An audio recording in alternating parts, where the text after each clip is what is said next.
நாமத்தில் உங்களை வாழ்த்துகிறேன். மீண்டும் உங்களை சந்திப்பதில் கர்த்தருக்குள் மகிழ்ச்சி அடைகிறேன். தேவனாகிய கர்த்தர் இன்று அவருடைய சத்தத்தை நம்மளுக்கு துணிக்க இருக்கிறாங்க. நிச்சயமா நம்முடைய ஆவிக்குரிய வாழ்க்கைக்கு மிகவும் பிரயோஜனமானதாக இருக்குன்னு சொல்லி கர்த்தருக்குள்ள விசுவாசிக்கிறேன். ஆமென். ஜெபிக்கலாம். அன்புள்ள இயேசப்பா, மக்கு ஸ்தோத்திரம் நன்றி. பரிசுத்தரே மக்கு நன்றி செலுத்துகிறோம். சர்வ வல்லமையுள்ள தகப்பனே மக்கு நன்றி இயேசப்பா. அதிசயங்களை காண செய்கிற தகப்பனே மக்கு நன்றி இயேசப்பா. நீங்க பேச போகிற உம்முடைய வார்த்தைகள் ஏசப்பா எங்கள் யாவருக்கும் ஆண்டவரே மக்கு ஸ்தோத்திரம் பிரயோஜனப்பட போகிறதுக்காக நன்றி. அது மாத்திரம் இல்லை ஏசப்பா, எங்களுடைய இருதயங்கள் திறக்கப்பட எங்களுக்கு கிருபை செய்யுங்க, ஆளுகை செய்யுங்க, பொறுப்படுத்திக் கொள்ளுங்க. அடிய நேரத்தில் அப்பிரயோஜனமான கர்த்தாவே முற்றிலும் உங்கள் கருத்தில் தாழ்த்தி தந்துள்ளோம். மீட்பர் இயேசு கிறிஸ்துவின் ஜீவனுள்ள தகப்பனே, ஆமென். Praise the Lord. இன்று நம்ம தெரிந்து கொள்ளப்பட்ட தலைப்பு என்ன அப்படின்னா காணியாட்சி. வசனம் பாருங்க, யாத்திராகமம் 3ஆம் அதிகாரம் 5ஆவது வசனம். பின்பாகம் பாருங்க, உன் கால்களில் இருக்கிற பாதரட்சியை கழட்டி போடு. ஹல்லேலூயா. இன்று தேவனாகிய கர்த்தர் நம்மளுக்கு சொல்லிக் கொடுக்குற காரியம் என்ன அப்படின்னா காணியாட்சி. அதாவது ஒரு நிலத்தை பார்த்தீங்கன்னா உங்களுக்குன்னு உரித்தாக்கப்பட்டுருச்சு, நம்மளுக்குன்னு உரித்தாக்கப்பட்டுருச்சுன்னா அதை யாரால் சுதந்திரிக்க முடியாது, அபகரிக்க முடியாது. ஆனால் அதே போலதான் தேவனாகிய கர்த்தருடைய நிலமா நம்ம மாற்றப்பட்டுட்டோம்னா, அவருடைய பிள்ளையா மாற்றப்பட்டுட்டோம் அப்படின்னா, அவருக்குரிய பிள்ளையா நம்ம மாற்றப்பட்டுட்டோம் அப்படின்னா, அதாவது தேவனாகிய கர்த்தரிடத்துல இருந்து சத்ருவானவனால நம்மளை பிரிக்க முடியாது. எத்தனை இடர்கள் வந்தாலும் சரி, எப்படிப்பட்ட காரியங்கள் நடந்தாலும் சரி, தேவனாகிய கர்த்தர் நம்மளுக்கு பாதுகாவலராக இருக்கிற தகப்பனா இருக்கிறாங்க. ஹல்லேலூயா. இன்னைக்கு உங்களுக்கும் எனக்கும் அப்படிதான் தேவனாகிய கர்த்தருடைய நிலமாய் நம்ம மாற்றப்பட வேண்டும். அவரே நம்மளுக்கு தகப்பனாயும், அவரே நம்மளுக்கு முதுகெலும்பாயும், அவரே நம்மளுக்கு நங்கூரமாயும், வீட்டின் தலைவராகவும், அப்பமாக்கு சொந்த ரட்சகராக இயேசு கிறிஸ்துவை நம்முடைய தகப்பனாகவும் நம்ம ஏற்றுக்கொள்ள ஆரம்பிக்கும் போது சத்ருவானவர் நம்மளுக்கு விரோதமாக எத்தனை மாந்திரிகங்கள் எழும்பினாலும் சரி, நம்மளுக்கு விரோதமாக எத்தனை அபாண்டமான வார்த்தைகள் எழும்பினாலும் சரி, நம்மளுக்கு விரோதமாக பலவானுடைய அம்புகள் எய்யப்பட்டாலும் சரி, அப்ப கர்த்தருக்குள்ள நம்ம செயல்படும் பட்சத்துல சத்ருவானவனால அப்பமாக்கு சத்ரு இப்படிப்பட்ட எழும்புகிற எல்லா ஆயுதங்களும் செயலிழந்து போகும். ஹல்லேலூயா. அப்போ அவருக்குள்ள இருக்கிற பிள்ளைகளை நம்ம மாற்றப்படணும்னா நம்ம வாழ்க்கையில இருக்கிற பாதரட்சியை கழட்டி போடணும். நம்ம வாழ்க்கையில இருக்க பாதரட்சி அப்படின்னா நம்ம வாழ்க்கையில இருக்க பாவக்கரைகள், தேவனுக்கு பிரியமில்லாத அருவருப்புகள். அப்பமா கிறிஸ்தவ நம்ம இருதயம் தேவனுக்கு கர்த்தருடைய பரிசுத்தமுள்ள இருதயமாக மாற்றப்பட வேண்டும். ஹல்லேலூயா. பரிசுத்தமுள்ள இருதயமாக இருக்கும் போதுதான் அவருடைய ரட்சிப்பின் வஸ்திரத்தை நம்மளால உடுத்த முடியும். ஹல்லேலூயா. நம்ம வாழ்க்கையில இருக்கிற அப்பமா கிறிஸ்தவ பாவக்கரைகள், தேவனுக்கு கர்த்தருக்கு பிரியமில்லாத அருவருப்புகள். இயேசுப்பா நம்மளுக்கு நிறைய காரியங்கள் சொல்லி கொடுப்பாங்க.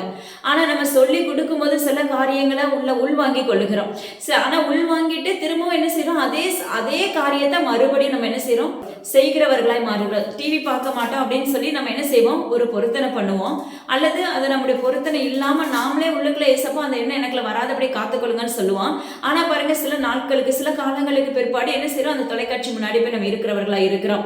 அதாவது அதுல தேவையானதை பார்த்தா பரவாயில்ல, தேவையில்லாத காரியங்களை பார்க்கிறவர்களாய் செயல்படுகிறோம். இதுவே ஒரு சின்ன ஒரு பாவ காரியம் தான். பார்வைக்கு இது சின்னதா இருக்கும்.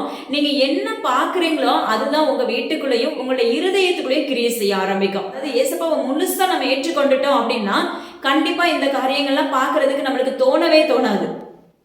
ஏன்னா அது கண்டிப்பா தோணாது. அப்படி ஒரு தாட் வந்தா கூட தேவனாகிய கர்த்தர் அதை அப்படியே கலைந்து போட்டுருவாங்க. ஆனா அந்த இடத்துல நம்ம என்ன செய்வோம், நம்முடைய இருதயம் மாம்சமாக மாற்றப்படுகிறது. சில நேரத்துல ஆவிக்குரிய வாழ்க்கை விட்டு கொஞ்சம் விலகிட்டோம் அப்படின்னா நம்ம இருதயத்துல அப்ப சத்ருவான உட்புகிறதுக்கு நம்ம இடம் கொடுக்கிறவர்களாய் மாற்றப்படுகிறோம். அப்ப பாத்தீங்கன்னா அதை நீங்க பார்க்க ஆரம்பிக்கும் போதே அதனுடைய ஸ்பிரிட் என்ன செய்யணும்னா உங்களுடைய இருதயத்துக்குள்ள நுழைய ஆரம்பிக்கும். அப்படியே வீட்டுக்குள்ள கிரியை செய்ய ஆரம்பிக்கும். ஹல்லேலூயா. அப்புறம் பாத்தீங்கன்னா ஒவ்வொரு காரியமா அந்த வீட்டுக்குள்ள நடைபெற ஆரம்பிக்கும். சமாதான குலைச்சல் உண்டாகும். அப்ப அது மாத்திரமல்ல, தேவையில்லாத வாக்குவாதங்கள், தேவையில்லாத காரியங்கள், பண நஷ்டங்கள், இப்படி பலவிதமான காரியங்கள், பலவீனங்கள், இப்படிப்பட்ட பலவிதமான காரியங்கள் உள்ள கிரியை செய்ய ஆரம்பிக்கும். இது ஜஸ்ட் தேவனாகிய கர்த்தர் உங்களுக்கு எனக்கு ஆலோசனை கொடுக்குறாங்க. அப்ப அதனால என்ன செய்யுங்க, உங்களுடைய வீடுகள்ல இது பார்வைக்கு சின்னதா இருக்கும். ஆனா உள்ள நுழைஞ்சதுக்கு அப்புறம் அதனுடைய பாடுகளை அனுபவிக்கிறதுக்கு பாத்தீங்கன்னா மிகவும் கடினமா இருக்கும். ஹல்லேலூயா. திரும்ப அதுல இருந்து எழுப்பி எதனால இப்படி வருது அப்படின்னு சொல்லி யோசிக்கிறதுக்கு கூட நம்மளால முடியாத சூழ்நிலையாய் மாறிவிடும். அதனால தயவு செய்து எனது அருமையான பிள்ளைகளை இப்படி சின்ன சின்ன காரியத்துல இருந்து விட்டு விலகுகிறவர்களாய் நீங்கள் எழும்புங்கள் என்று தேவனாகிய கர்த்தர் விண்ணப்பிக்கிறார். அது மாத்திரமல்ல, அப்பமா கிறிஸ்தவ இன்னும் நம்முடைய வாழ்க்கையில இருக்கிற பாதரட்சை என்ன அப்படின்னா பொய் பேசுகிற நாவுகளா இருக்கிறோம். சிலரை பாத்தீங்கன்னா ஈஸியா நம்ம குற்றப்படுத்திடுவோம். ஹல்லேலூயா. அவங்க கிட்ட பாத்தீங்கன்னா குறைகளே இருக்காது, ஆனா குற்றப்படுத்துகிறவர்களாய் நம்ம நிற்போம். ஆனா நீங்க இன்னைக்கு தேவனுடைய பிள்ளைகளுக்கு விரோதமாக குற்றப்படுத்தினீர்களே என்றால் அதற்கு தேவனாகிய கர்த்தர் நியாய தீர்ப்பினால நிச்சயமா அதுக்கு பதில் உண்டு. நியாய விசாரிப்பு கண்டிப்பா உண்டு. அதான் சொல்லி கொடுக்குறாங்க. அப்ப மற்றவங்களை குற்றப்படுத்தாதபடி நம்ம காத்துக்கொள்ள வேண்டும். ஹல்லேலூயா. அது மாத்திரமல்ல, பொய் பேசாதபடி. சின்ன சின்ன விஷயத்துக்கும் உடனே ஒரு பொய். இன்னைக்கு உடனே நம்ம சொல்லுவோம், ஒரு சின்ன விஷயத்துக்கு தானே சொன்னோம் அப்படின்னு நம்ம யோசிப்போம். அது தொடர்ச்சியா உங்களை பின்தொடர வைக்கும். ஏன்னா சத்ருவானவன் இப்படிதான் உள்ள கிரியை செய்ய ஆரம்பிப்பான். ஏன்னா அவனோட திட்டம் என்ன அப்படின்னா, நீ தேவனாகிய கர்த்தருடைய நிலமா மாற்றப்படக்கூடாது, அவர் உனக்கு தகப்பனா இருக்கக்கூடாது. இதுதான் அவனுடைய திட்டம். இப்படிதான் சின்ன சின்ன விஷயத்த உள்ள என்ன செய்வான், நுழைய பண்ணுவான். ஹல்லேலூயா.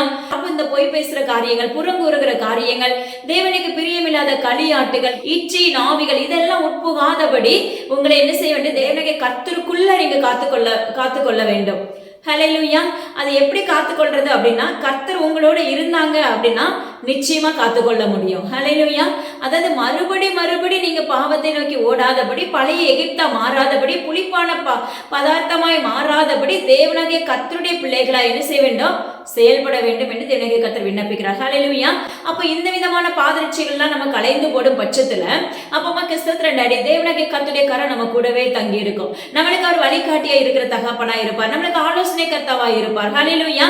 அது மாத்திரமல்ல பாருங்க, பரிசுத்தம் இல்லாம நம்முடைய ராஜ்யத்துக்குள்ள பிரவேசிக்கவே முடியாது என்று வேதம் சொல்லுகிறது. அப்போ நம்முடைய வாழ்க்கையில என்ன வேணும், பரிசுத்தம் அவசியமான ஒன்று. இருதயத்துல பரிசுத்தம் வேணும், கண்களுக்குள்ள பரிசுத்தம் வேணும், காதுகளுக்குள்ள பரிசுத்தம் வேணும். ஹல்லேலூயா.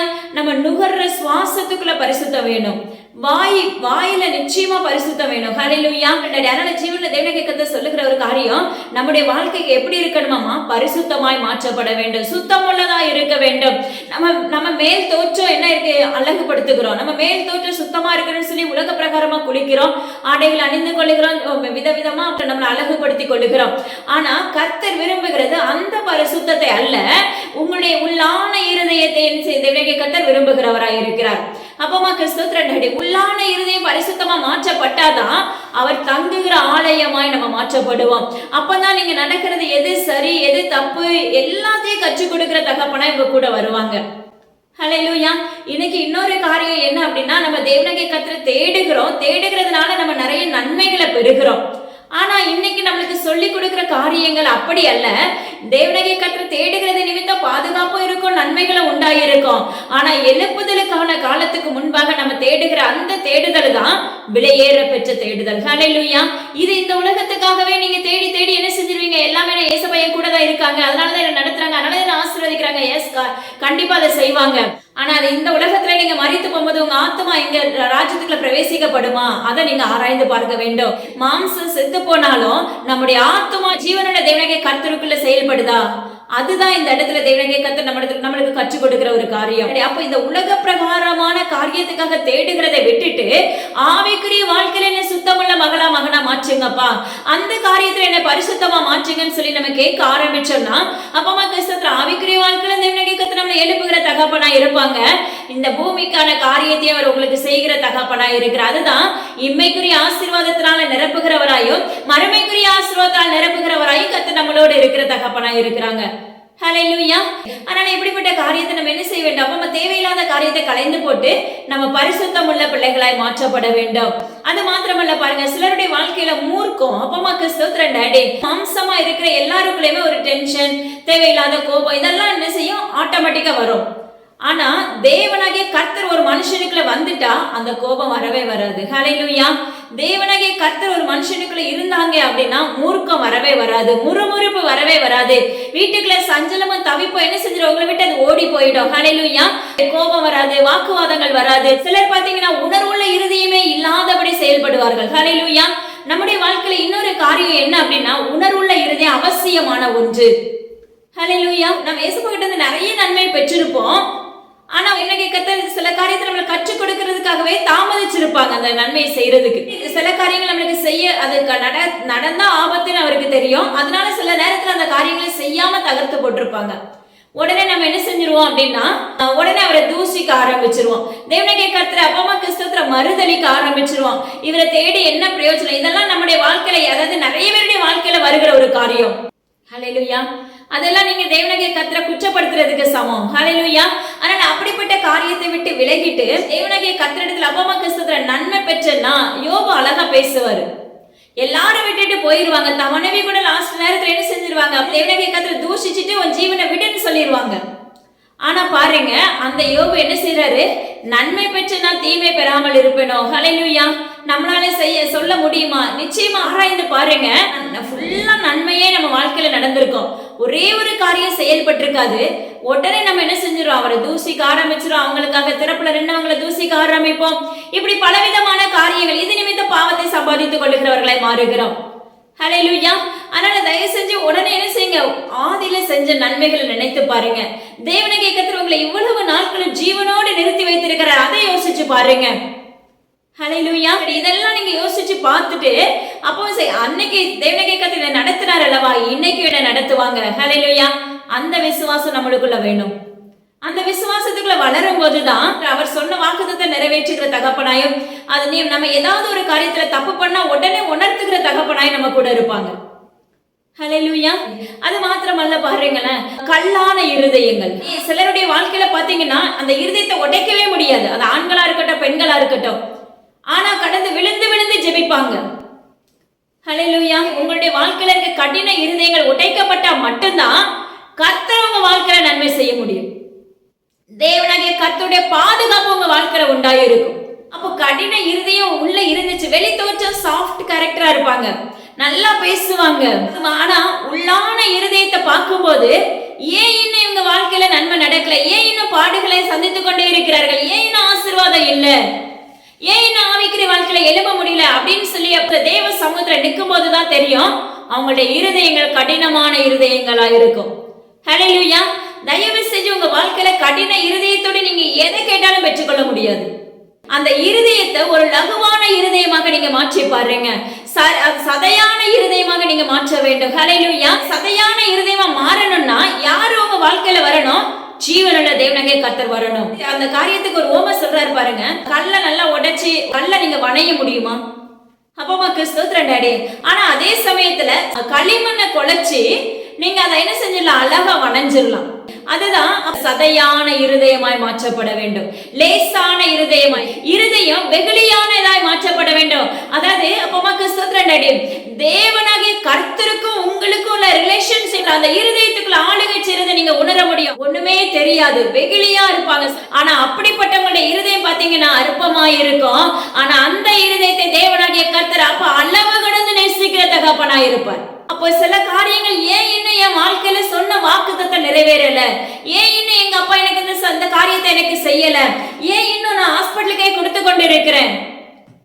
உங்களை சோதித்து பாருங்க. உங்க கண்கள்ல இருக்க உத்திரத்தை முதலாவது எடுத்து பாருங்க. கர்த்தர் சொல்லுகிறார், நம்ம கண்கள்ல நம்மளுடைய வாழ்க்கையில என்ன குறைகள் இருக்குது, என்ன காரியத்தை நிமித்தம் ஏன் இன்னும் நான் முன்னுக்கு வரல, ஏன் இன்னும் ஆசீர்வதிக்கப்படல, ஏன் எனக்கு இந்த காரியம் நடக்கல, ஏன் சொன்னது மாறா நடக்குது. ஹல்லேலூயா. அப்படின்னு சொல்லி நீங்க ஆராய்ச்சி பார்க்கும்போது அப்ப தேவனாகிய கர்த்தர் என்ன செய்வாங்க, நல்லா அழுது ஒப்பு கொடுக்கும் போது அந்த இருதயங்கள் கரைக்கப்பட்டு விடும். அப்ப அந்த இடத்துல பாத்தீங்கன்னா தேவனாகிய கர்த்தர் உங்க இருதயத்தை உடைக்கிறவராய் மாறுவார். ஹல்லேலூயா. அதை உடைக்க உடைக்க உடைக்க அப்பமா கிறிஸ்துவின் டாடி உங்களுடைய ஆவிக்குரிய வாழ்க்கைகளை என்ன செய்ய, மாற்றம் உண்டாக ஆரம்பிக்கும். பிற்பாடு தேவனாகிய கர்த்தர் என்ன செய்வார், அழகா உங்களை நேசிக்கிற தகப்பனாய் எழும்புவார். ஹல்லேலூயா. அதனால தயவு செய்து நம்முடைய வாழ்க்கையில என்ன செய்ய, கடின இருதயம் இருந்துச்சுன்னா கண்டிப்பா அதை உடைச்சு போட்டு சதையான இருதயமாய் நீங்க எழும்ப ஆரம்பிங்க.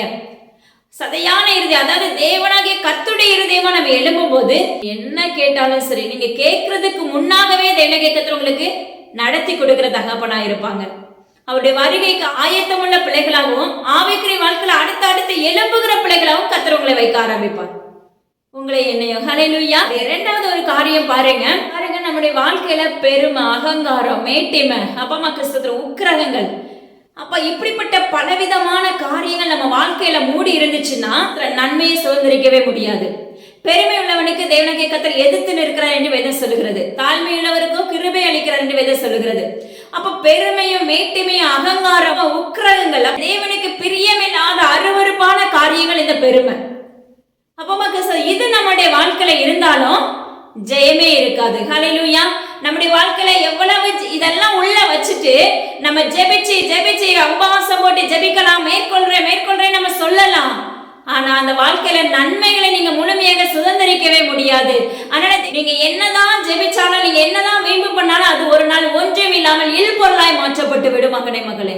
அதனால தயவு செஞ்சு இந்த பெருமை, கோபம், மூர்க்கம், அப்பமா கிறிஸ்தத்துல கடின இருதயங்கள், இப்படி தேவனுக்கு பிரியமில்லாத காரியங்களை விட்டுட்டு சதையான இருதயமாய், அவருடைய இருதயமாய், அவருடைய நிலமாய், அவருடைய காணியாட்சியாய், அப்பமா கிறிஸ்தத்துல எழும்புகிற பிள்ளைகளாய், அவருக்குள்ள நிலைத்திருக்கிற பிள்ளைகளை நம்ம மாற்றப்பட வேண்டும் என்று தேவனுடைய கர்த்தருடைய நாமத்தை கொண்டு உரைத்துக் கொண்டிருக்கிறார். ஹல்லேலூயா. இன்னொரு காரியங்கள் பாருங்க, நம்முடைய வாழ்க்கையில ஜெபம் எந்த அளவுக்கு போய் கொண்டிருக்கிறது. ஹல்லேலூயா. நம்ம நினைக்கிறோம் நான் ஜெபிக்கிறேன், ஆனா சிலர் பாருங்க ஜெபிக்கிறதுக்கே அவங்களுக்கு நேரமே இருக்காது. 5 நிமிடம் ஜெபிப்பாங்க, சொல்லுவாங்க நான் காலையில ஜெபிக்கிறேன்னு சொல்லுவாங்க. ஆனா அப்போ அது 2 நாள் போகும், 3ஆவது நாள் இருக்காது. ஆனா பாருங்க மற்ற டைம் எல்லாம் வேலை செய்வோம், நம்ம வேலை செஞ்சுட்டே இருப்போம். ஆனா மீதமுள்ள நேரத்துல மொபைலுக்கும் தொலைக்காட்சிக்கும் தேவையில்லாத காரியத்துக்கும் நம்மளுக்கு நேரம் இருக்கும், ஆனா ஜெபிக்கிறதுக்கு நேரம் இருக்கா. இதுதான் இன்னைக்கு மனுஷனுடைய இயல்பா இருக்கிறது. ஹல்லேலூயா. நீங்க அப்போ ஒரு 10 நிமிடம் கூட ஜெபிக்க முடியாம இருந்து, வேத வாசிக்க முடியாம இருக்கும் பட்சத்துல நீங்க தேவனாகிய கர்த்தர் எனக்கு நன்மை செய்வார்னு சொல்லி நீங்க எப்படி நினைக்க முடியும்? ஆராய்ந்து பாருங்க. நம்முடைய பாவ கரைகளை களைந்து போட்டுட்டு தேவ சமூகத்துல காத்திருக்கிற பிள்ளைகளை நம்ம எழுப்பப்பட வேண்டும். ஏன்னா ஸ்டார்டிங்ல வேணா ஒரு 10 நிமிஷம் ஜெபிக்கலாம், அதுக்கப்புறம் என்ன செய்யணும், ஒரு 1/4 hour, ஒரு 1/2 hour, அதுக்கப்புறம் உங்களுடைய ஜெப நேரங்கள் கூடுகிறதா இருக்க வேண்டும். அதாவது அளப்புகிறவன் மூடன் என்று வேதம் சொல்லுகிறது. நம்ம ஜெபத்துல அலம்பாதபடி தேவ சமூகத்துல என்ன செய்யணுமா, கருத்தாய் ஜெபிக்கிற பிள்ளைகளாய் மாற வேண்டும். ஹல்லேலூயா. நம்ம கருத்தாய் ஜெபிச்சுட்டு காத்திருக்கணும். தகப்பனே நீங்க என்னோட பேசுங்க. ஹல்லேலூயா. நம்மளை பத்தி அவருக்கு நல்லா தெரியும், நம்மளுக்கு என்ன வேணுங்கிறது தேவனாகிய கர்த்தருக்கு நல்லா தெரியும். அதாவது நீங்க கேட்கறதுக்கு முன்னாடியே அவர் அதுக்கு வார்த்தை கொடுக்கிற தகப்பன். அப்போ ஒரு மனுஷனுக்கோ ஒரு மனுஷிக்கோ ஒரு குடும்பத்துக்கோ என்ன காரியங்கள் வேணும், என்ன செய்யணும், எல்லாமே அவர் முன் அறிந்திருக்கிற தகப்பன். ஹல்லேலூயா. ஆனா நம்ம என்ன சொல்றோம், நம்மளுடைய காரியங்களையே அவர்கிட்ட என்ன செய்யறோம், ஒப்புவித்துக் கொண்டிருக்கிறோம். தினமும் சொன்னதே சொல்லிக்கிட்டு இருப்போம் பாருங்க. ஆனா தேவனாகிய கர்த்தர் அதை விரும்புகிற தகப்பன் அல்ல. நான் என்ன சொல்றேன், எனக்கு எங்க அப்பா சொல்லி கொடுத்தது அதுதான். என்ன குறித்த அப்பா ஜஸ்ட் ஒரு 10 நிமிஷம் லாஸ்ட்லயோ முதலே, சப்பா இதெல்லாம் தேவை இருக்கு, இப்படி இருக்குது, இந்த காரியத்துல இப்படி இருக்கு, இந்த பலவீனம் இருக்கு, இதெல்லாம் நீங்க பொறுப்படுத்திக் கொள்ளுங்க. நான் இப்போ எனக்கு நீங்க இப்ப என்ன சொல்லி கொடுக்க போறீங்க, அதை எனக்கு சொல்லி கொடுங்க, நீங்க என்னோட பேசுங்க. ஹல்லேலூயா. அப்படின்னு சொல்லி நீங்க அவர் பேசு தேவனாகிய கர்த்தர் நம்ம கிட்ட அவருடைய சத்தத்தை நம்ம கேட்கறதுக்காக என்ன செய்யணும், காத்திருக்கிற பிள்ளைகளாய் மாற வேண்டும். 5 நிமிடம் ஜெபமும் காலண்டர்ல போட்ட ஜெபமும் உங்களை தேவனுடைய ராஜ்யத்துக்குள்ள அழைத்து கொண்டு போகவே போகாது மகனே மகளே. அது ஜஸ்ட் ஒரு பலவீனம் வந்தா கூட பாதுகாப்பே கொடுக்காது. ஹல்லேலூயா. சிலர் நினைப்பாங்க நான் இன்னைக்கு ஜெபிச்சதுனால தான் நான் இன்னைக்கு பாதுகாக்கப்பட்டேன். ஹல்லேலூயா. அது ஒரு வேளை நடக்கலாம், 2 வேளை நடக்கலாம். மறுபடியும் நீங்க அதே ஃபாலோ பண்ணீங்க அப்படின்னா கர்த்தர் ஒரு நாள்ல என்ன செய்வார்னா அப்படியே கைவிட்டுருவாங்க. ஹல்லேலூயா. பலமுறை நமக்கு சொல்லி கொடுத்துருப்பாங்க மாறு மகளே மகனேன்னு சொல்லிட்டு. ஆனா நம்மளால என்ன செய்ய முடியாது, மாற்றப்பட முடிஞ்சிருக்காது. கடைசியில் அவரும் சொல்லி பார்த்துட்டு கடைசியில் என்ன சரி கொஞ்ச நாள் என்ன செஞ்சிடலாம், விட்டுடலாம், பாடுகளை அனுபவிச்சுட்டு வரட்டும் திரும்ப அப்படின்னு சொல்லிட்டு என்ன செஞ்சிருவாங்க, கொஞ்சம் விலகி இருப்பாங்க. ஆனா ஒண்ணு சொல்றேன், தேவனாகிய கர்த்தர் நம்ம வாழ்க்கையில இருந்து ஒரு டிராப், ஒரு பொட்டு நம்மள விலகி இருந்தா கூட நம்மளால நிலைத்திருக்க முடியாது, நம்மளால நிம்மதியா நடக்க கூட முடியாது. பலனற்று போனவர்களை மாற்றப்பட்டு விடுவோம், பலவீன பாண்டமாய் மாற்றப்பட்டு விடுவோம். அதனால தயவு செய்து தேவனாகிய கர்த்தர் நம்ம கூடவே பிரயாணம் பண்ணணும். அவருக்கு பின்னாக நடக்கிற பிள்ளைகளை நம்ம மாற்றப்பட வேண்டும் மகனே மகளே. அதனால வாழ்க்கையில ஜெபம் அவசியமான ஒன்று. 2வது இன்னொரு காரியம் பாருங்க, உங்க வாழ்க்கையில பொருத்தனைகள் பண்ணினீர்களே என்றால் அந்த பொருத்தனைகளை சரியாய் செலுத்துகிற பிள்ளைகளா எழும்புங்கள். வேதம் என்ன சொல்லுது அப்படின்னா, உன்னால செய்ய முடிஞ்சா நீ பொருத்தனை பண்ணு, அல்லது நீ பொருத்தனை பண்ணாமல் இருப்பதே நலவென்று வேதம் சொல்லுகிறது. நீங்க மத்த பொருத்தனை கூட நம்ம இப்ப போக வேண்டாம், வேதத்தை வச்சே ஒப்பிடலாம். வேதம் வாசிப்பேன்பா, ஜெபிக்கிறேன்பா, இவ்வளவு டைம் கொடுக்குறேன்பா அப்படின்னு சொல்லி என்ன செஞ்சிருப்போம், மனசுல பொருத்தனை பண்ணிருப்போம். நம்ம நினைக்கிறோம் போன ஆண்டு தானே பொருத்தனை பண்ணினேன், அது போன ஆண்டோட முடிஞ்சு போச்சு, இந்த ஆண்டு துவக்கத்தை தானே பண்ணேன், இன்னும் 2 மாதம் தான் இருக்கு, இந்த ஆண்டோட முடிஞ்சு போயிடும், இதுக்கப்புறம் நான் பண்ண பொருத்தனை முடிஞ்சிருச்சு அப்படின்னு சொல்லி நீங்க நினைக்கலாம். ஆனா அது அப்படி அல்ல. நீ ஒரு முறை பொருத்தனை பண்ண நம்முடைய வாழ்க்கை வரைக்கும் அது பொருத்தனை தான், அதை நீ மேற்கொள்ள வேண்டும் மகனே மகளே. ஹல்லேலூயா. சில இடத்துல சந்தர்ப்ப சூழ்நிலை செய்ய முடியாத சூழ்நிலை இருக்கும். அதையும் தேவனுடைய கர்த்தர் பார்த்து கொண்டிருப்பார். அதுக்கு கண்டிப்பா இரக்கம் பாராட்டுகிற தகப்பனா இருப்பாங்க. ஹல்லேலூயா. நம்ம தெரிஞ்சே நேரம் இருந்தும் தெரிஞ்சும் செய்யாம இருக்கும் பட்சத்துல அதுக்கு பதிலடி உண்டு என்று தேவனுடைய கர்த்தர் விண்ணப்பிக்கிறார்.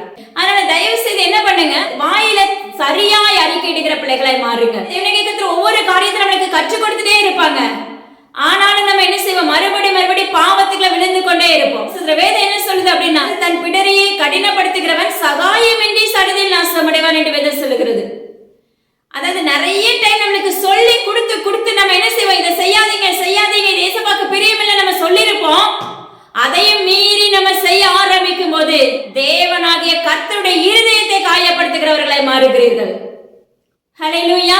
அடுத்த வார்த்தை என்ன போடுறார், சகாயமின்றி சடுதியில் விட்டு தேவனுடைய கர்த்தர் நம்மளை விட்டு அப்படியே விலகிடுவாங்க. சத்ருவானுடைய கையில ஒப்பு கொடுக்க ஆரம்பித்து விடுவார். பி கேர்ஃபுல் என்று தேவனுடைய கர்த்தர் விண்ணப்பிக்கிறாங்க. இது அநேக ஆண்களுக்கும் பெண்களுக்கும் இப்படிப்பட்ட காரியங்கள் ஊடுருவி கொண்டே இருக்கிறது என்று தேவனுடைய கர்த்தர் விண்ணப்பிக்கிறார். அது யாரா இருந்தாலும் சரி, உங்களை தயவு செஞ்சு என்ன செஞ்சீங்க, மாற்றிக்கொள்ள பாருங்க என்று தேவனுடைய கர்த்தர் நாமத்தை கொண்டு வைக்கிறார். ஹல்லேலூயா. அப்பமாக்கு ஸ்தோத்திரம். இன்னொரு காரியம் பாருங்க, எபேசியர் 6 நம்ம எப்பவுமே தேவனுடைய கர்த்தர் நம்மளுக்கு கற்றுக் கொடுத்துட்டே இருப்பாங்க. அதாவது ஏற்கனவே ஒரு 2 முறை 3 முறை நம்மளுக்கு இதை சொல்லி கொடுத்திருக்காங்க. அதாவது சத்ருவானவனை மேற்கொள்ளக்கூடிய வார்த்தைகள். சத்ருவானவன் நம்ம வாழ்க்கையில கிரியை செய்ய முடியாதபடி பாதுகாப்பை போடுகிற அந்த தேவனுடைய வார்த்தைகள்.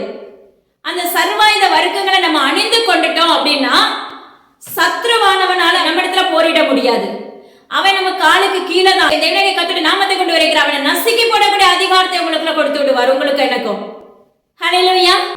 ஏன்னா இன்னைக்கு நம்ம ஊழியர்களா இருக்கிறோம், அநேக பேருக்கு இந்த காரியங்கள் தெரியறது இல்ல. கண்டிப்பா நீங்க தெரிஞ்சுக்கோங்க, ஆவிக்குரிய வாழ்க்கையில யுத்தங்கள் உண்டு. உலக பிரகாரமான காரியத்துல எப்படி யுத்தங்கள் வருகிறதோ, ஆவிக்குரிய வாழ்க்கையில பாத்தீங்கன்னா பலவிதமான யுத்தங்கள் உண்டு. அதாவது உண்மையா அவரை தேடி அவருடைய பிள்ளையாய் எழும்பி தேவனுடைய கர்த்தர் நம்மளை எழுப்பி அவருடைய சாயலாய் கொண்டு போய் அவருடைய வேலைகளை செய்ய வைத்துக் கொண்டிருப்பார். பாத்தீங்கன்னா அநேக யுத்தங்கள் எழுப்பப்படும். ஒரு பக்கம் மனுஷிக வல்லமைகள் எழும்பும், ஒரு பக்கம் வானமண்டலத்தில் இருக்கிற பொல்லாத வல்லமைகள் எழும்பும், இன்னொரு பக்கம் பாத்தீங்கன்னா 4 முனைகளில் இருந்து அம்புகள் புறப்படும். ஹல்லேலூயா. பாதாள வல்லமைகள் உங்களை கவனித்துக் கொண்டிருக்கும். ஹல்லேலூயா. ஏன்னா இது எல்லாம் தேவனுடைய கர்த்தர் கற்றுக் கொடுக்கிறார். அப்ப 4 புறமும் எழும்புகிற அந்த வல்லமைகள்ல நம்ம மேற்கொள்ளணும் அப்படின்னா ஜெபம் அவசியமான ஒன்று. அந்த ஜெபம் அபிஷேகத்தோடு அவருடைய அக்கினியின் மகிமையோடு அந்த ஜெபம் இருக்க வேண்டும். ஹல்லேலூயா. அது மாத்திரமல்ல, அவருடைய சர்வாயுத வர்க்கங்களை அவருடைய அக்கினியோடு நம்ம பெற்றுக் கொண்டுட்டு நம்ம அணிந்து கொள்ள வேண்டும். ஹல்லேலூயா. நாமளா இருக்கட்டும், நம்முடைய உறவுகளா, நம்முடைய குடும்பங்களா இருக்கட்டும், உங்க முன்னாடி யாரெல்லாம் தேவனுடைய கர்த்தர் இந்த வேலையில காண்பிக்கிறாரோ அவர்கள் எல்லாம் அந்த இடத்துல ஒப்பு கொடுக்கப்பட வேண்டும். ஹல்லேலூயா. அப்படி ஒப்பு கொடுக்கும் பட்சத்துல தேவனுடைய கர்த்தர் என்ன செய்வார், உங்களுக்கு விரோதமா நீங்க ஒரு ஊழியத்துக்கு போறீங்க, இல்ல நாளைக்கு ஒரு எல்லைக்குள்ள நீங்க போய் நிக்க போறீங்க, ஒரு பேச போறீங்க, ஜஸ்ட் சின்னதா ஒரு டாபிக் பேச போறீங்க. சின்னதா அப்படிங்கும்போது ஒரு ஆலோசனை கொடுக்க போறீங்க. அதுவே ஒரு ஊழியம் தான், அதுவே ஒரு மிகப்பெரிய ஊழியம் அந்த ஆலோசனை கொடுக்கிறது. அப்படின்னு சொல்லி நீங்க அதை செய்ய ஆரம்பிக்கும் போது நீங்க பாட்டுக்கு என்ன செஞ்சிருவீங்க, நல்லா ஏசப்பா என்ன உங்க ரத்தத்துக்குள்ள ஒப்பு கொடுக்கிறேன், குடும்பத்தை ஒப்பு கொடுக்கிறேன்னு சொல்லிட்டு நம்ம ஒப்பு கொடுத்துட்டு என்ன செஞ்சிருவோம், ஆட்டோமேட்டிக்கா அந்த வேலையை செய்ய ஆரம்பிச்சிருவோம். ஹல்லேலூயா. ஆனா சத்ருவானவன் அந்த எல்லையில இருக்கிற ஸ்பிரிட்டை நீங்க கட்டணும், அந்த எல்லையில இருக்கிற ஸ்பிரிட்டை நீங்க முறிக்கணும். ஹல்லேலூயா. ஒரு ஊழியத்துக்குள்ள ஒரு மனிதனுக்கு போய் ஜெபிக்க போறதுக்கு முன்னாடி நீங்க தேவ சமுத்திர உபவாசத்தோடு காத்திருக்க வேண்டும். ஹல்லேலூயா. நீங்க தேவ சமுத்திரக்குள்ள முழுமையாக அர்ப்பணிச்சு உங்க பாவ கரைகளை ஒப்பு கொடுத்துட்டு இந்த நீங்க இருக்கிற இடத்துல இருந்து எந்த எல்லைக்குள்ள போகிறீங்களோ அந்த எல்லை வரைக்கும் உள்ள ஸ்பிரிட் எல்லாம் நீங்க கேன்சல் பண்ணி ஜெபிக்கணும். ஹல்லேலூயா. இது இன்னைக்கு யாருமே கற்று தரதில்லை, ஆனா தேவனுடைய கர்த்தர் உங்களுக்கு கற்றுக் கொடுக்கிறார். நீங்க அப்பவே காதுள்ளவர்கள் கேட்க கடவர்கள் என்று கர்த்தர் வாக்கு பண்ணுகிறார். அப்ப அது எல்லாத்தையும் நீங்க கேன்சல் பண்ணி ஜெபிச்சு மேற்கொண்ட பிற்பாடு மேற்கொள்ளும் போது உள்ளுக்குள்ள ஒரு சமாதானம் உண்டாகும். இருதயத்துக்குள்ள அல்லது உங்களோட கர்த்தர் பேசுகிறவராய் இருப்பார், இல்ல உங்களுக்கு ஆவிக்குரிய கண்கள் திறந்திருக்குமே என்றால் அந்த காரியங்களை அப்படியே உங்களுக்கு காண்பிக்கிறவராய் இருப்பார். அப்போ உங்களுக்குள்ள ஒரு திருப்தி உண்டாயிருக்கும். ஒரு குழந்தைக்கு சொல்லி கொடுக்கிற மாதிரி கற்றுக் கொடுக்குறாங்க. ஹல்லேலூயா. அப்பாவுக்கு ஸ்தோத்திரம் டாடி. அந்த திருப்தி வந்ததுக்கு பிற்பாடுதான் நீங்க அந்த ஏழைகளை காலே வைக்க முடியும். ஹல்லேலூயா. அப்பதான் அந்த ஏழையில இருக்கிற ஸ்பிரிட் உங்களையும் உன் குடும்பத்தையும் மேற்கொள்ளாமல் இருக்கும் என்று தேவனுடைய கர்த்தர்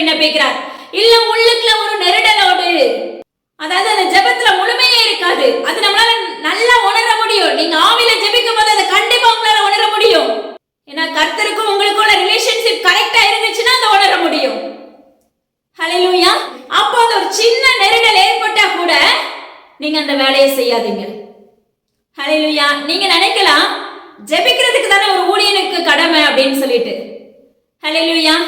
அந்த இடத்துல ஜெபிக்கிறது ஒரு ஊழியனோட கடமை தான், எல்லாருடைய கடமை தான். ஆனா சில காரியங்கள் உங்களை பாடுகளுக்குள்ளாக தள்ளுகிற காரியங்களா இருக்கும். இல்ல சத்ருவானவன் என்ன பண்ணுவான், அதை அப்படியே அமிழ்த்தி போட்டு மரணம் வரைக்கும் கொண்டு போய் விடுவான். ஹல்லேலூயா. ஏன்னா நம்மளுக்கு ஆவிக்குரிய ஆழம் தெரியல, அதுதான் இதுக்கு காரணம். அதனால தயவு செஞ்சு ஏனாதானவென்று ஊழியம் செய்யாதபடி உங்களை உங்களுடைய குடும்பங்களை தேவ சமூகத்துல முழுமையாக இந்த சர்வாயுத வர்க்கங்களை நம்ம அணிந்து கொண்டுட்டு நீங்க அடுத்த காரியத்தை செய்ய பழகுவீர்களாக என்று தேவனுடைய கர்த்தர். ஊழியர்களே, நீங்க யாரா இருந்தாலும் சரி, இல்ல எழுப்பப்படுகிற சந்ததிகளா இருந்தாலும் சரி, இந்த காரியத்தை நீங்க கருத்தாய் கவனியுங்கள் என்று கர்த்தர் வாக்கு பண்ணுகிறார். ஹல்லேலூயா. இரண்டாவது இன்னொரு காரியம் கற்றுக் கொடுக்கிறார் பாருங்க. உங்களை தேவ சமூகத்துல அப்பிரயோஜனமானவன் சொல்லி தாழ்த்த பழகுங்க. நான் உங்க கருவிப்பா, இந்த உபதேசம் எல்லாம் உங்களுடையது நீங்க சொல்ல பழகுங்க. அது உங்களை தாழ்த்துகிறதுக்கு சமம் தேவ சமூகத்துல. ஹல்லேலூயா. நீங்க உங்களை தாழ்த்த முழு இருதயத்தோடு தாழ்த்தும் போது, முழு இருதயத்தோடு தேவ சமூகத்துல நிற்கும் போது தேவனாகிய கர்த்தர் உங்களை நடத்துகிற விதம் வித்தியாசமா இருக்கும். அநேகர் உங்களை இகழலாம், அநேகர் உங்களை தூச்சலாம், அநேகர் உங்களை புறம்ப தள்ளலாம், யாருமே இல்ல நேசிக்கிறதுக்கு இல்லைன்னு சொல்லி நீங்க கலங்கலாம். ஆனா ஜீவனுள்ள தேவனாகிய கர்த்தர் உன்னோட என்னோட இருக்கிறதை உங்களால உணர முடியும். மகனே மகளே, அவருடைய அன்பு விலையேற பெற்றது என்று தேவனாகிய கர்த்தருடைய நாமத்தை கொண்டு வருகிறார். ஹல்லேலூயா. இந்த உலகம் ஒரு நாள் கைவிட்டுரும், ஆனா ஜீவனுள்ள தேவனாகிய கர்த்தர் உங்களை கைவிடாத தகப்பனாய் இருப்பார். ஹல்லேலூயா. அப்பமா கிறிஸ்து அவருடைய அன்பு விலையேற பெற்றதா இருக்கும். அதனால தேவனாகிய கர்த்தருடைய நாமத்தை கொண்டு வருகிறார். இன்னைக்கு இருப்பு தாழ்பாள்களை முறைக்கிறவராய், வெண்கல கதவுகளை உடைக்கிறவராய் உங்களுடைய வாழ்க்கையில வருகிறார். இன்னைக்கு உங்களுடைய இருதயத்தில் இருக்க கடினத்தை தேவனாகிய கர்த்தர் உடைத்து போடுகிறார் என்று கர்த்தர் வாக்கு பண்ணுகிறார். எனது அருமையான ஜனமே, பரிசுத்த அலங்காரத்தோடு தேவனாகிய கர்த்தரை தொழுது கொள்ள என்று தேவனாகிய கர்த்தர் விண்ணப்பிக்கிறார். இன்னைக்கு நம்ம ஆலயத்துக்கு போகும்போது நம்ம எப்படிப்பட்டவர்களாய் செயல்படுகிறோம்? ஹல்லேலூயா. உன் நடையை காத்துக்கொள் மகனே மகளே என்று கர்த்தர் வாக்கு உரைக்கிறார். வீண் வார்த்தைகளை அலப்பாதீங்கள் என்று வேதம் சொல்லுகிறது. வீண் வார்த்தைகளை அலப்பும் போது நியாய தீர்ப்பு நாள் அதற்கும் தீர்ப்பு உண்டு. அதனால ஜீவனுள்ள தேவனாகிய கர்த்தரை முழு இருதயத்தோடு நீங்க தேடும் போது அவருடைய காணியாட்சியாய், அவருடைய சொந்த நிலமாக நீங்க மாற்றப்படுவீர்கள். இன்னைக்கு நம்ம உலக பிரகாரமான காணியாட்சி குறித்து கர்த்தர் என்று பேசவில்லை. உலக பிரகாரமான ஆஸ்தியை தேடி ஓடுகிறவர்களா இருக்கிறோம். உலக பிரகாரமான ஆஸ்தி ஒரு நாளும் உனக்கு பின்னாக வரவே வராத மகனே மகளே. இன்னைக்கு நீ கோடி கணக்கா சேர்த்துக்கிட்டே போகலாம். ஹல்லேலூயா. மரிக்கும் போது ஒன்றுமே உங்களுக்கு பின்னாக வர போகிறது இல்ல. அதற்கு முன்பாகவே அப்பா தேவனாகிய கர்த்தருடைய ராஜ்யத்துக்கு ஏற்ற பிள்ளைகளாய் உங்க ஆத்துமா ராஜ்யத்துக்கு போகணும்னு சொல்லிட்டு அந்த வாஞ்சை உங்களுக்கு உண்டாவதாக கர்த்தருடைய நாமத்தை கொண்டு வருகிறார். அந்த வாஞ்சை இருக்கும்போது உலக பிரகாரமான ஐஸ்வர்யத்தை கர்த்தர் தருகிற தகப்பன். ஹல்லேலூயா. அதனால ஜீவனுள்ள தேவனாகிய கர்த்தருக்குள்ள உண்மையுள்ள பிள்ளைகளா எழும்புங்கள். ஹல்லேலூயா. உங்க கரத்துக்களை தாழ்த்தி ஒப்பு கொடுக்கிறேன் இயேசப்பா. அடியனும் அந்த இடத்துல அப்பிரயோஜனமானவர். நீங்க இயேசப்பா எங்களுக்கு தகப்பனா இருக்கிறதுக்காக நன்றி செலுத்துக்கிறேன். ஆளுகை செய்யுங்க, பொறுப்படுத்திக் கொள்ளுங்க. எல்லா கணமும் ஜீவனுள்ள தகப்பன் ஒருவருக்கு. மீட்பர் இயேசு கிறிஸ்துவின் ஜீவனுள்ள தகப்பனே. ஆமென். Praise the Lord. இதை கேட்ட மாத்திரத்துல விட்டு விடாதீங்க, மற்றவங்களுக்கு ஷேர் பண்ணுங்க. நீங்க கேட்கும் போது உங்களுக்குள்ள உணர்வு தேவனாகிய கர்த்தர் வைத்தது போல மற்றவங்களுக்கு இதை ஷேர் பண்ணும்போது தேவனாகிய கர்த்தர் அந்த உணர்வுள்ள இருதயத்தை குற்றுகிற தகப்பனா இருப்பாங்க. ஹல்லேலூயா. அப்பா அம்மாக்கு ஸ்தோத்திரம் நடி. அது மாத்திரமல்ல, இயேசுவின் ஊழியங்களுக்காக எங்களுடைய குடும்பங்களுக்காக தொடர்ந்து ஜெபித்துக் கொள்ளுங்க. தேங்க்யூ. God bless you.